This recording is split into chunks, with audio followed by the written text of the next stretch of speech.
and a horizontal line meeting in the middle. At that shared center, something happens. Opposites touch, meanings intensify, and time seems to fold. Human beings chase patterns.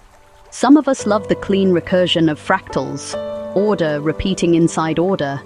Others feel drawn to splatter, unpredictable, messy, emotionally honest. I see that tension in my own tastes. Part of me wants symmetry, part of me wants the spontaneous. The infinity symbol promises continuity, motion that never ends. The cross holds a moment that changed everything. Their centers rhyme, convergence, conflict, and completion. In Christian thought, that center is the crucifixion, a temporal event with eternal weight. There's a detail in the Gospel of John that won't leave me alone. A soldier pierces Christ's side, and out flows blood and water.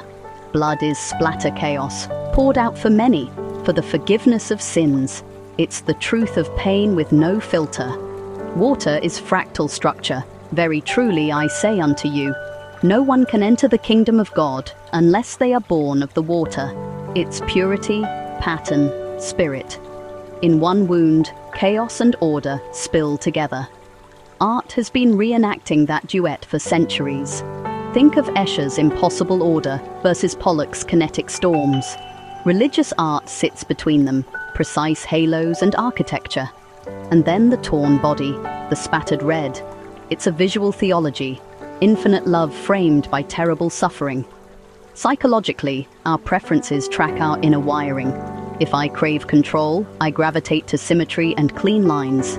If I prize openness and emotion, I'm moved by the abstract and the uncontained. Both impulses are human.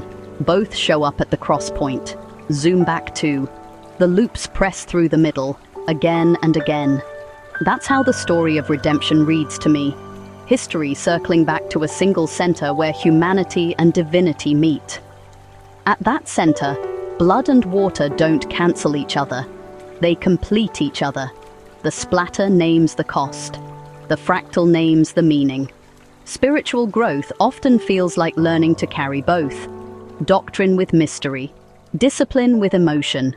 I don't have to choose clean order or wild feeling. At the cross, they're reconciled. So here's my takeaway. The infinity symbol, the cross, the blood, the water. They form a lens for personality, art, and prayer. In that piercing, I see divine paradox laid bare. The mess of death, the pattern of love, meeting at one point that keeps echoing forever. If that's true, then every loop of my life can pass through that center and come out changed.